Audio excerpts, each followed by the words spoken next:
But I will never forget that realization of coming back home to myself. And you have to be happy with you first. You have to love yourself first before you can give that love or that happiness or seek it from someone else.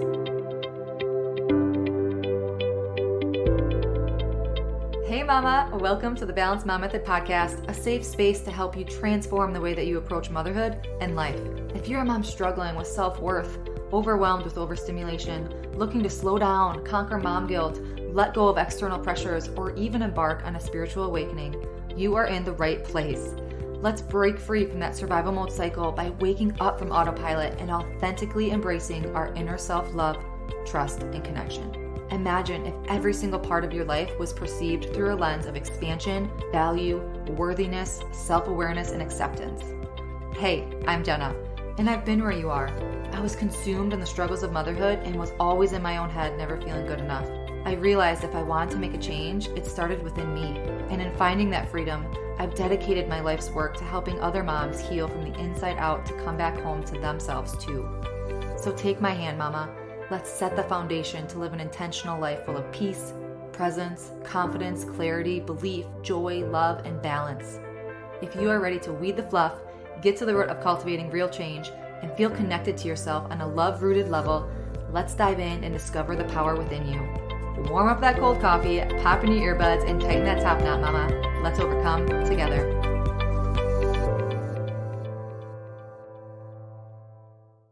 Hello, beautiful mamas. How are you today? I hope that you are feeling all the feels of joy and love and appreciation and calm. Oh my goodness, give me some calm. But for real, like literally, if you can right now, I want you to go ahead and close your eyes with me. Close your eyes. Just take a second to feel your body. And then imagine the top of your head, the crown of your head is opening up just a little bit. And all of God's love and energy is pouring into the crown of your head. And it's running through your body, embodying your heart, flowing down to your fingertips and reaching your toes. That tingling feeling that you might feel running through your body is literally energy in motion. Embrace it. Come back to stillness and feel that anytime that you need to come back home to yourself. I love me just a good, that wasn't even a fiver. That was like 5 seconds, 5-seconder. Welcome to the show, mamas. This is Jenna, your intuitive life mentor. I am so thankful that you are back here with us today. We are kicking off the start of today's show with some story time. How I Met My Husband. That reminds me of that show, How I Met Your Mother. How I Met Your Mother. This is about how I met my husband.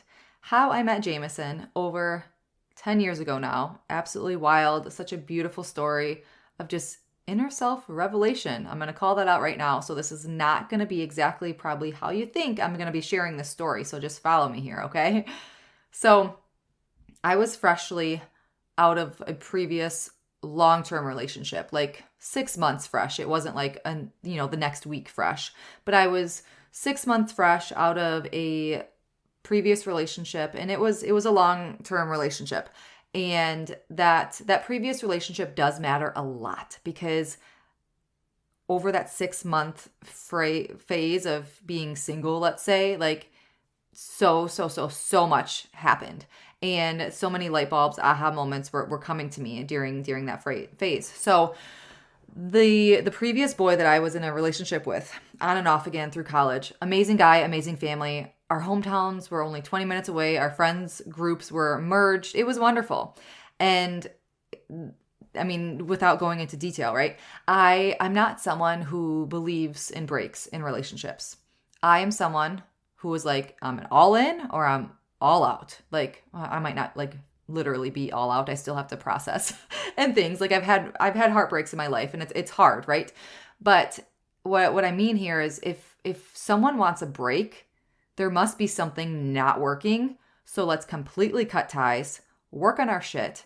And if we come back together, amazing. If not, we obviously needed that space to be able to feel confident to move on. You need that space. You need that time to process. So that's kind of how it went down here. We were together for a while, the previous relationship, and there was something just off with me, and I ended the relationship for the first time. We were in college. Time frames, it's very foggy. College was a very foggy time of my life. And I went through a lot of crud in that time of my life. Also, that's when I was deep in my eating disorder. I had a very demanding college degree in oncology. I was 4 hours away from home and I was a very big homebody. Like it was a very, very, very, very, very low point in my life. And I felt that the relationship that I was in just was not healthy. And bless his heart, like he did the work. He wanted, me back, and we did get back together for a while. I don't remember time frames. That whole stage of my life is still so foggy, and I'm ready. I am ready to start bringing a lot of the college days out of my subconscious, not that relationship particularly, but just revolving, like my eating disorder and like why. And I know a lot of things I shoved way, way, way back in my subconscious. Anyways, when we got back together, it was great for a bit, but tried and true, breaks do not work for me. And nothing like was ever the same again. And I remember sitting on the city bus on my way back to my apartment in downtown Madison, and I was on the phone with my dad, and I asked him, Dad, can you see, let's call him Tom. Dad, can you see Tom and I together forever? And he says, Kid, if you're asking me that question, I think you already know the answer. Gut punch, maybe. But like, if that's not the best advice, to slow down and actually listen to myself, I mean, come on, right? And it just like profound words of wisdom, right? My parents were like, thinking back, it's a lot of their insights. I mean, it's very, very, very useful, even if you don't want to hear things in the time. So we broke it off for good shortly after that. And I mean, by the time that we ended the relationship, I think it was very mutual. And of course, wish him all the best in his life. So, however, from that time on, from, breaking up with that college boyfriend, it dawned on me that, or it didn't dawn on me because there have been these pivotal moments in my life to where I always come back home to myself with self-love. And if you don't love yourself, then it's going to be really hard to seek that in someone else. And I know that I'm a very people-pleasing, empathetic person. And by giving until I am bone dry, then I'm done. Like that's when I reach my threshold. That's when I am the volcano that's erupting. That's when I, am susceptible to becoming in a very low place for myself. And I feel that relationship, coming out of that relationship, was one of the very pivotal moments of my life with boundaries and protecting my energy. And even if this is very hard to say, but even if it can cause hurt to someone else, that you still have to do what is best for you. I mean, in terms of like not physically hurting someone, right? But that you have to still do what is best for you. Because in that moment, that hurt in that moment, yes, but hopefully, they will also take that time to move on and heal themselves. So, Mama, like you are the most important person in your life. And this was a realization that I needed to have. You are the most important person in your life, and you have to be happy with you first before you can give yourself to someone else. And once I made that realization, once I like had that light bulb epiphany moment, I remember posting it on Facebook. I met my husband like days later. Not obviously days later after that relationship, but I remember meeting my husband 2 weeks after I moved to a brand new town, and I was like ready for this new chapter of single Jenna. And 6 months after that relationship ended, so it was like, it was 6 months of a lot. Like I had my board exam to pass, my clinicals for oncology to become a radiation therapist. I moved from Madison. I think I moved back in with my parents to then move down to where I got my job, and I was like single living, but I never lived alone either because I always had roommates in college. So it was like a lot jam-packed. You're in your mid-20s, just a lot jam-packed in that short amount of time. But I will never forget that realization of coming back home to myself. And you have to be happy with you first. You have to love yourself first before you can give that love or that happiness or seek it from someone else. And by golly, like it clicked. I met my husband, and we have been inseparable ever since the day that we met. And I know with all of me that it took me going through such a dark healing season because I was also overcoming an eating disorder. Like, how did I just forget that when I was saying all those things that were happening? Like, I was coming out of this dark healing season in order to come out with knowing that to my core, the self-love and trust, right? How many times do you like get that gut feeling and you're like, no, shush, and move on. And then like you circle back and you're like, dang it, like I was right. Or like, that intuitive hit like was right. So now story time's almost done. So now fast forward, like I was talking to a friend the other week and I forget how we got on this topic. It's going to sound kind of silly, but like sometimes the random stuff that you talk about with close friends sometimes. And we just went down this rabbit hole of what if we're alone? Single parenting, all of the whole shebang, right? And my husband and I were very happy. This was by no means like what brought us onto this conversation. I'm sure that, you've had, the random thoughts, random conversations with friends. But anyways, I told her the story that I just shared before and the fact of how I met Jameson. And I know with all of me that we were meant to meet once I had like that epiphany light bulb moment of self-love and worth and happiness for yourself before you could ever expect it to get it from someone else. And y'all, like he is my soulmate, like hands down. Yeah, we go through stuff, we have our ups and downs, our ebbs and flows, but what is life, right? What are relationships? But hands down, I don't know what I would do without him. But I don't need him. Does that make sense? Like I am so down to my core stable and in love with me, not on a self, high, what's the word? What is the word I'm trying to think of? Self-absorbed or conceited level. I know down in my core that I am stable and in love with me. I love who I am because I am a blessed gift to this earth, to humanity, to just having the appreciation and love and gratitude for life, just as you are, so beautiful, so unique, so worthy. I know that I could get on without him. But why would I want to? Right? And this is like that flip side. Like, I know I can, but why would I want to? Why would I not want to experience the love and connection and alignment with someone else that we are so meant for each other, that we literally like have telepathy half the time? I'm not even kidding. But like this beautiful synergy of gratitude and love and appreciation for the experiences and other human souls that we have the honor to connect with in life. Of course we want that, but it starts with you first. So I want to dissect a little bit about how to rescue yourself when you want or think someone or something else should be rescuing you to heal or to save you. Okay? So, and I wish I could like think back, to 11 years ago to like, what was, 24-year-old Jenna thinking at that time? I don't remember. I have no recollection. Again, like board exam, overcoming eating disorder, moving cities. It was a lot. And I mean, think to yourself in your mid-20s, like I feel like you're just learning who the heck you are in your 20s, right?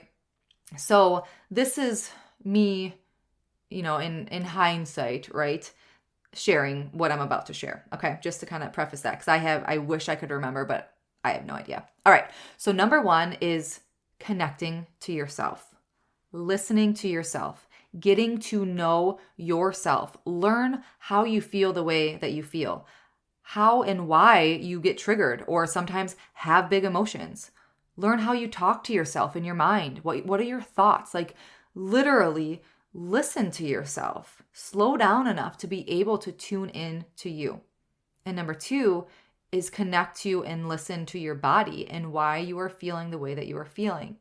Again, notice when you are feeling triggered. Notice when you're feeling happy, right?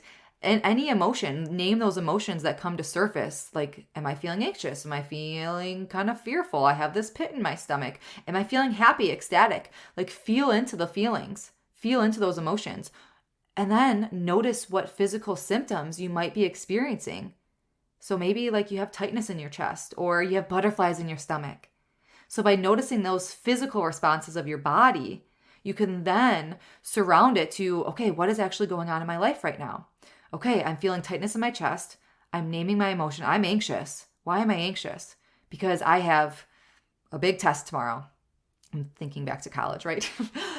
So kind of, connect those dots. Allow yourself to energetically open up, but then allow your free will to actually lean in and feel and accept those feelings coming in. And number 3 is disconnecting from the outside world. Number 1 and 2, connecting to yourself, connecting to your body. Number 3 is disconnecting from the outside world. Not like become a hermit. I would love to. I would love to live off grid. I just got off of a call with someone who might be starting coaching sessions with me. But we both were like, oh my gosh, we would love to like live off grid. Like, I would just love that. But that's not what I mean here. What I mean is disconnecting from the external pressures, letting go of the external expectations, the things that we feel we should be doing because that's what the media says or what Sally says on Instagram, right?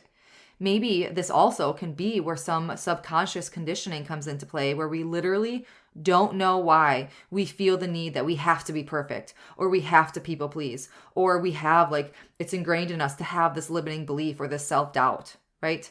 This is where some inner work and going back to number 1 and 2 of connecting to yourself and your body comes into play. But you first have to disconnect from the outside world and let go of those external pressures and expectations to be able to lean in and listen to you. So what are some ways and how can we do this, Jenna? Let me tell you some. I got 5 ways. Number 1 is doing the foundational inner work, that root work. Stop shoving things under the rug and actually allow yourself to see and feel and be all of you. This is where a lot of my services come into play because we work together. We work through exercises. We dig things under the rug as much as you feel comfortable with, but I urge you and suggest that you open up as much as possible. And I mean, I want to be your bestie. Like I want to help you succeed in so many ways. So this is where we work through exercises and energy healing and just a lot of that foundational root work. Number 2 is meditation and mindfulness practices. One of the most effective ways to awaken your intuition and connecting to yourself is through meditation and mindfulness practices. By quieting your mind and being fully present, you can create space for your inner wisdom to shine through and again, actually hear yourself. Number 3 is trust that intuition. Start paying attention to those gut feelings or those hunches that you might have. Again, like you could process them and be like, is this like the discernment piece, right? Is this fear or is this a gut feeling? Is this something I really, really want to be doing? And I think I feel aligned to this. This is a gut feeling, right? So your intuition, it often communicates through physical sensations. So you might get a physical body response first. So like trusting your gut, right? It could lead to, that's like where that term comes from. So it could lead to just remarkable like insights and direction and clarity and confidence. And one thing that I often talk to my clients about is that your intuition, your inner guidance, it's always trying to communicate with you. However, we have to decide to tune in.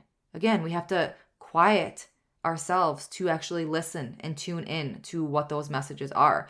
And we often, because the busyness of the outside world, the busyness, go, the outside noise, we often ignore those cues that our intuition and that our body is trying to send us. So something else that we work deeply on in our coaching mentorships is this.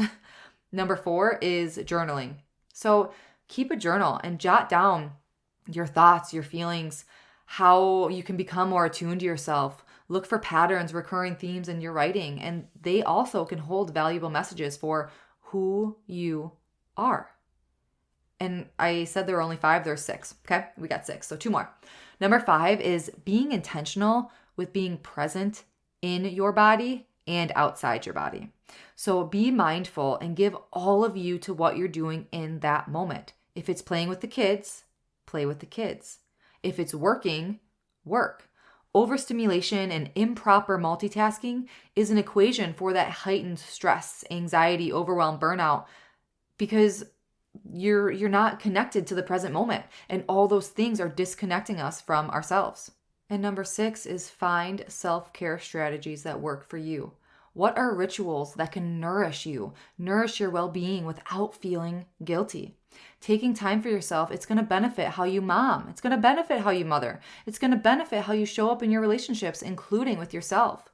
So find what rejuvenates your body, your mind, your soul, and release that guilt or that shame or that judgment for making that time for yourself, even if there's other things that you have to get done, because you are important to take care of you too. And I mean, the more that you put something on the back burner or the more that you neglect something, the easier it is to not care about it. And now I'm putting you in that equation. When you put yourself on the back burner, when you neglect your needs, it's going to become easier to be disconnected to yourself. And we want to reel in that self-love, right? We want to deepen that self-trust. So a little bit of extra insight here and into the beauty of what I just kind of shared, everything, is how it kind of all ties together in self-love and trust is by being intentional and present with the sensations that we feel and by accepting our emotions and feelings for what they are without judgment or shame or pushing them under the rug. We allow ourselves space to be us. We will have hard emotions, negative feelings, but when we welcome them in and allow them in, we could then work through them and release them and heal from them. Because the latter, when we subconsciously suppress or shove those things under the rug, all that's doing is getting that feeling or experience or emotion stored and stuck. And for whenever that time comes, maybe even years down the road when like it's time for you to do that work to release it, because I'm going to tell you what, that time is going to come where you're going to have to release it. And it's going to be like, whoa, where was that? When did that happen? So I just want to tell you, this is where I'm going to leave you with like deep breaths. Like I just shared a lot of stuff at you. I know sometimes I hope that my episodes are more so leaning towards empowerment versus like I never want to make you feel bad about yourself, or I never want you to feel like, oh my gosh, I've been doing this for so long, and kind of build any sort of resentment or feel shame or any of those negative feelings. I'm not letting your egoic mind do that. This is not what we're about here. This is about opening up your heart, opening up your free will to allow in these rituals to strengthen and deepen your self-love and bring you back home to yourself. Because mama, we are all human and we all struggle, and all of our struggles are ours and they are all unique. And I never want to take anything away from what you're going through. However, we could all still be connected. We could all still relate. We could all still feel heard and feel validated. And by genuinely feeling connected to other humans or other moms or other souls on a level that we're able to take away judgments and fears and comparisons and jealousies, like find you some of those people, like find your people, find your connections. And that's why I created my programs and my courses and coaching services, because I want to be your people. Like I want to help you through this. So you could head to my Start Here page to see if a free email course or a free clarity call with me, or diving into an intuitive breakthrough course, or working one-on-one with me is what is best for you right now, what feels best for you right now. So go over to naturallympoweredliving.com/products and check it out. Email me. My inbox is always open. If you have questions or not sure where to start, I call it my Start Here page, but if you feel like emailing me is your Start Here page, then email me at hello@naturallympoweredliving.com. And if this episode resonated with you or helped relieve any weight, or is leaving you feeling heard or empowered, I would love for you to go over and share this episode. Let it be to your stories. You could tag me on Instagram at naturallympoweredliving.com, or directly send this episode to another mom who may find it beneficial. I'm still not on social media, so you could also like direct her to this podcast or whatever. I just said to tag me on Instagram. But if they are on Instagram, I have a link there and it will push them to this podcast and push them to connecting with me nonetheless, even if I'm not on social media. So you are amazing. Thank you for sending it to her. That is amazing. You're amazing. Until next week, my mamas, as always, simply be you. You have everything inside of you to reach your breakthrough. I'm sending my love and light.